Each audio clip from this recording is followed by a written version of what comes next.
আছে তাকে সংরক্ষণ করার জন্য তারা তাদের চেষ্টা প্রচেষ্টা অব্যাহত রাখলেন। এর পাশাপাশি প্রাতিষ্ঠানিক সকল স্ট্রাকচারই প্রায় ধ্বংস হয়ে গিয়েছে। এগুলাকে ফিরিয়ে আনতে হলে অবশ্যই দায়িত্ব বেশি সরকারি দলের, তাদেরকেই মূল ভূমিকা রাখতে হবে। তারা যদি মূল ভূমিকা রাখেন তাহলে রাষ্ট্রের যে অঙ্গগুলো বিকল হয়ে পড়েছে সেগুলাকে সচল করা সম্ভব বলে আমরা মনে করি। বিচার বিভাগ থেকে শুরু করে সর্বত্র ভয়াবহ বিশৃঙ্খলা তৈরি হয়ে গিয়েছে। এই জায়গাগুলোকে অবশ্যই পরিচ্ছন্ন করতে হবে। আমরা দায়িত্বশীল বিরোধী দল হিসাবে আমরা জনগণের সাথেই থাকবো ইনশাআল্লাহ। জনস্বার্থ সংরক্ষণ, দেশের স্বার্থ সংরক্ষণ হবে আমাদের মূল দায়িত্ব। এদিকে আমরা সজাগ দৃষ্টি রেখেই জাতির পাশে থেকে আমরা দায়িত্ব পালন করব। সংসদে একটি কার্যকর এবং গঠনমূলক বিরোধী দল হিসাবে দুনিয়ার সভ্য দেশগুলো যেভাবে দায়িত্ব পালন করে আমরা সেই কালচারটা, সেই সংস্কৃতিটা সংসদে আমরা দেখতে চাই।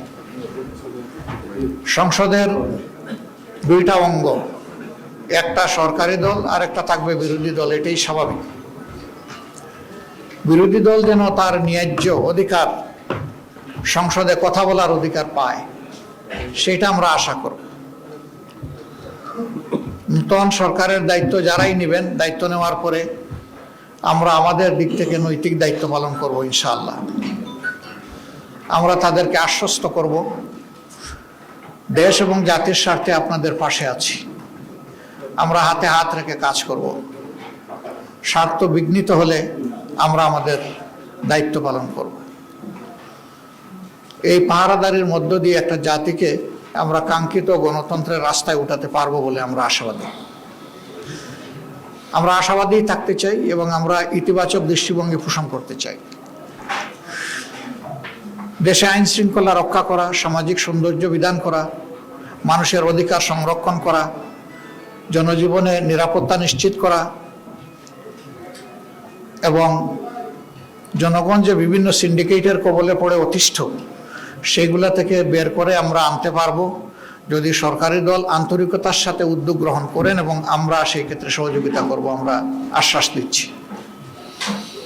এই সার্বিক বিশৃঙ্খলা থেকে জাতিকে বের করে আনা এবং জুলাইয়ের যে আকাঙ্ক্ষা, জুলাই আকাঙ্ক্ষার প্রেক্ষাপটে আমরা আমাদের দায়িত্ব পালন করব।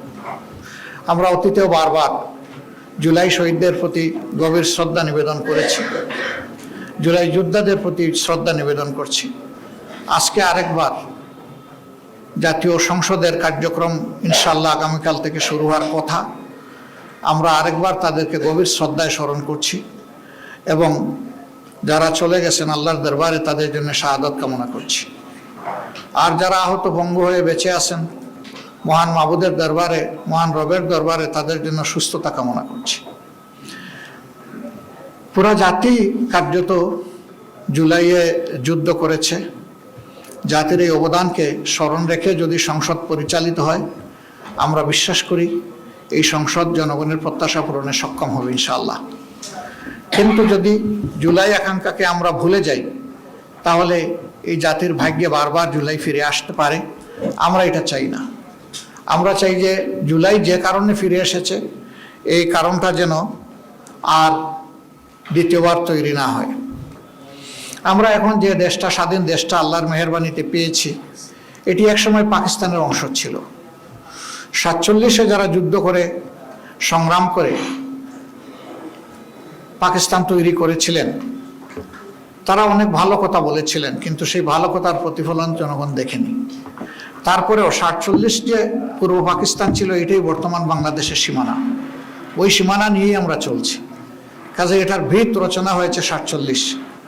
আবার 47-এর যারা সংগ্রামী ছিলেন, রাষ্ট্র পরিচালনার দায়িত্ব পেয়েছিলেন, তারা তাদের দায়িত্বটা নিঃশ্বাস সাথে পালন না করার কারণেই পরবর্তী পর্যায়ে যে বৈষম্য তৈরি হয়েছিল এর বিরুদ্ধে পূর্ব পাকিস্তানের জনগণ তারা ফুঁসে উঠেছিল। 70-এর নির্বাচনে তার প্রতিফলন হয়েছিল।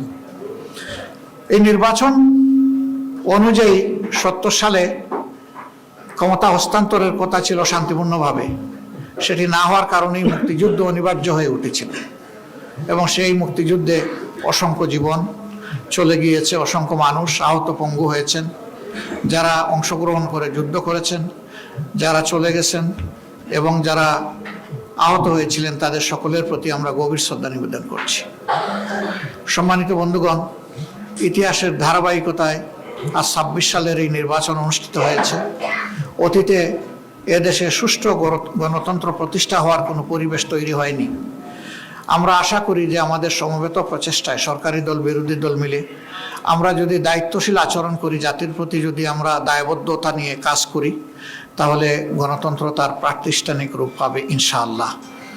এর কোনো বিকল্প আপাতত নেই, আমাদেরকে সেদিকেই ফিরে যেতে হবে।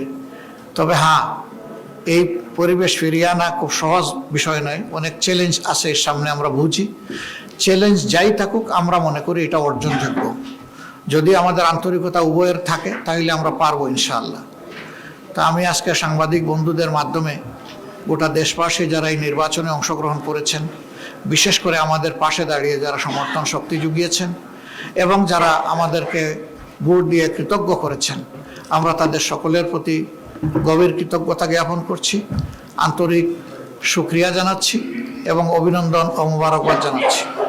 আমরা যে দেশবাসী প্রত্যাশা নিয়ে আমাদের পাশে দাঁড়িয়েছিলেন, নির্বাচনের ফলাফলে তার পূর্ণ প্রতিফলন হোক কিংবা না হোক, আমরা সেই দেশবাসীকে কথা দিচ্ছি, নির্বাচনের আগে যত কথা আমরা আপনাদেরকে বলেছি, একটা বিরোধী দল হিসাবে আমাদের নিজের অবস্থান থেকে তার যতটুকু সর্বোচ্চ পালন করা সম্ভব, বাস্তবায়ন করা সম্ভব, আমরা সেই ব্যাপারে ইনশাআল্লাহ প্রতিশ্রুতিবদ্ধ।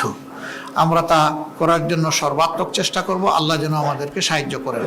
সেই ক্ষেত্রে আমরা প্রিয় দেশবাসীরও সহযোগিতা কামনা করি। দেশবাসী, আপনারা ছিলেন আমাদের পাশে, আমরা আছি আপনাদের পাশে।